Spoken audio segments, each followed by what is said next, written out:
Mike, what are you telling your team right now as this team is now 2-5? That I know one thing that, pardon my French, but no opponent that we play the rest of the year will give a shit. That's that. Yeah, we're 2-5. Disappointed, and it's frustrating. I thought there was positives and negatives to the game, and it's magnified because of the situation we've put ourselves in. So, situations like that, you're as tough as it is. It has to be. You have to immediately take your energy towards the next game while learning lessons from this game. I thought we had absolutely every chance to win it. I think collectively there was some, we always play really hard. I thought there was more execution, but there was critical mistakes that, I think it was tough to overcome. One of the stronger games I've seen by a quarterback in Kyler Murray. So he made a lot of plays for him, and we can't put ourselves in that situation as a team. You guys were pretty blitz heavy. It wasn't all that effective at times. Did you think that maybe you guys blitzed a little too much today because he was able to kind of break it down? No, I think that was kind of the game plan going in, and the stress that you put on coverage, and you try to be effective in rush lanes, and when I think the hindsight is 2020. I did agree with our game plan going into it, and in those situations, the guys know that it does put a high priority on guys that are free and have a shot at the quarterback, that you have to really rely on your technique and fundamentals, especially with a guy like that. So, I'm sure when I look at the tape, there'll be a handful of plays that we'll talk through, Weave and I. But for the most part, I thought guys were in position to make plays, and there was just some critical ones we didn't make, and they did. And that's how you score more points than the opponent. How would you assess Tua's first game back?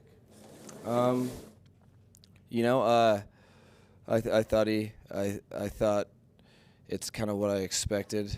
Did a real good job on third down, but collectively, I think the bigger thing was that we had a little bit more of our brand of football that we felt that is probably a silver lining if we weren't sitting at 2-5. So guys didn't really care about when I tell you they've been all in on winning, and falling short is hard for everyone. But we would have taken 3-2 as the win. So, but you can't. There's no silver linings really in this loss. So it is testing us for sure. I am very. I feel good about the human beings we have. I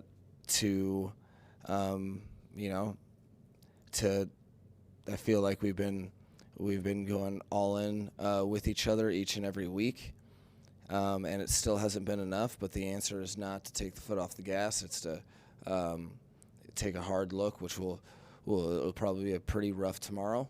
But that is what it is. We have to fix it.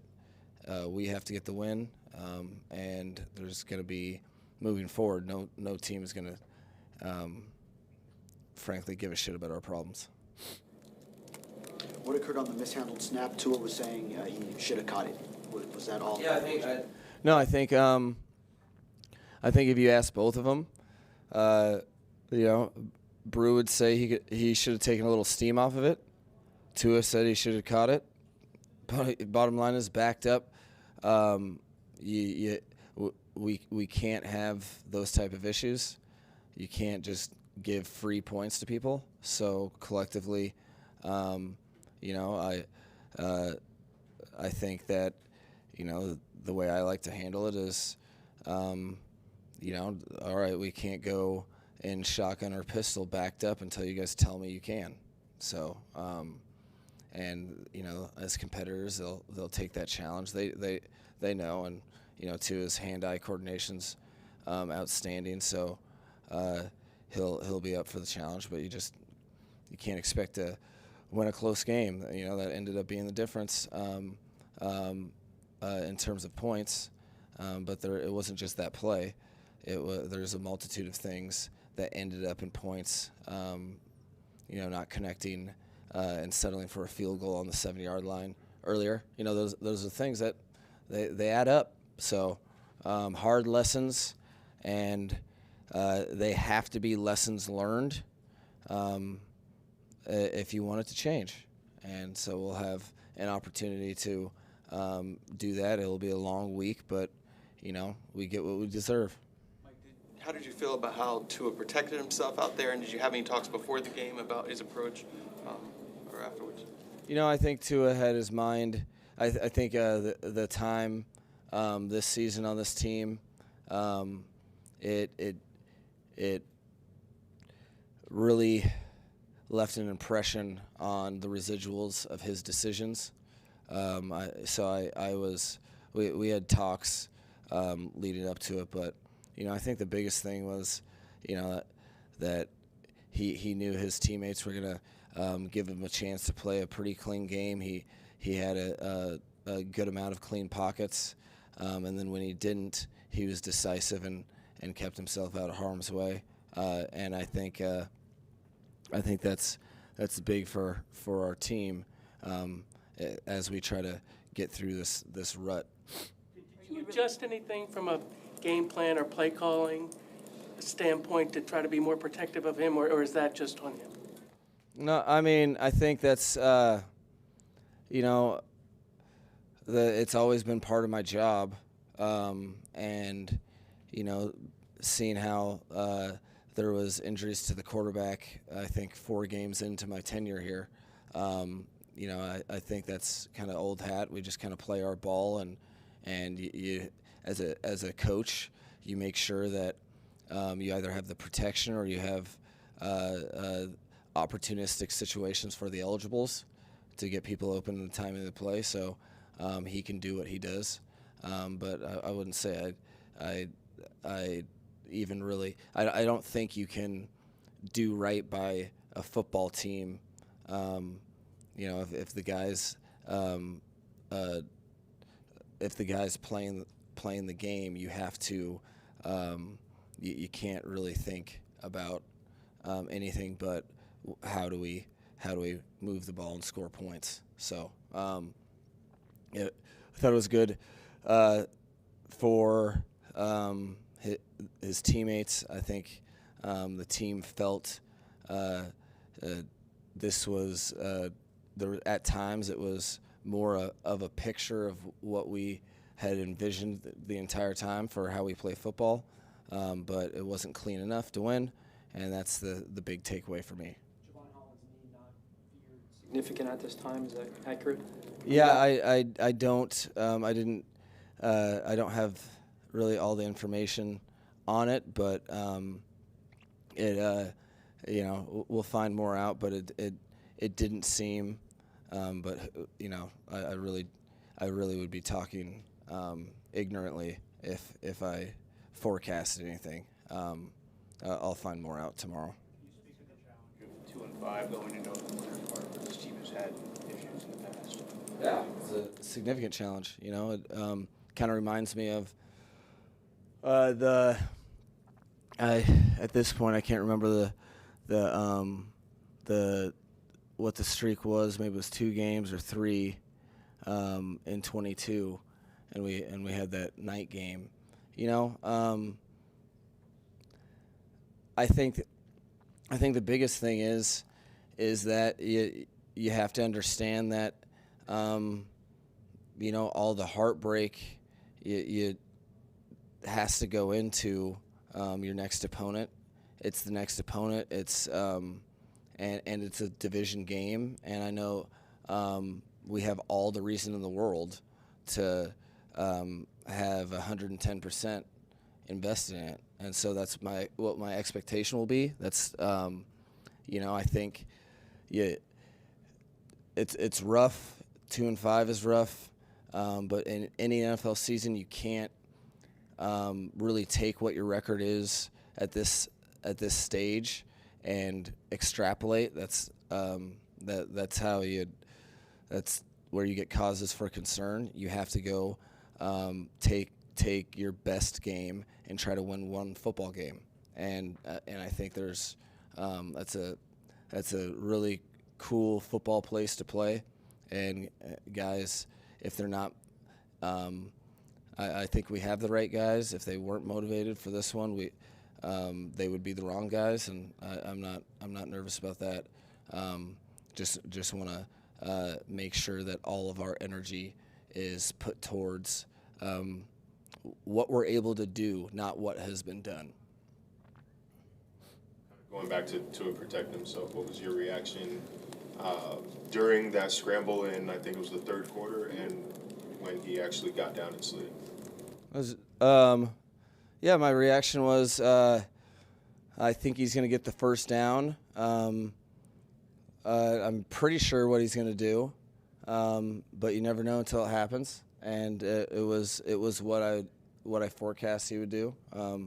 But that he's when he's mindful and not trying to run defenders over, he generally is able to stay pretty healthy. So I was excited that he didn't hesitate and that he was very convicted in how he approached space, found space, and he got himself down. Now that he's back, he was almost untouched today. I wouldn't say relieved, because that would insinuate that I was nervous about it. You try to football is football, so you just try to put together a best plan that players can execute, and I think that that's part of the coach's job, is to put guys in position to succeed. And for him, he does very well when he's able to see the field, and we protect well. There was a lot of I think the player ownership of our team, receivers running routes, beating bump coverage, and the offensive linemen executing the protections. I think the players took it very personal in terms of their job and their responsibility to the team and to play effective football. And bottom line is, if you're giving up quarterback hits or sacks, you're probably going the opposite direction of where points are. So, I wouldn't say relieved. I would say that the game played out in terms of that circumstance kind of the way I envisioned. I just envisioned us in the win column, not in the loss. But no one cares about my visions. Playing without Sealer, and how long do you foresee you have to do this? It's a very challenging. It's a big part of our team. However, I think that there's a lot of guys led by D-Hand, but a lot of guys that were up for the challenge, and just feeling his energy. Talking about Zach and in the locker room just as we left. He will be out as no longer than his body, as soon as his body allows. He will be out there. I wouldn't envision it being too long, just based upon his vigor, and he didn't like not being able to affect the outcome of the game, and we are a better team when he's on it. No surgery needed. He's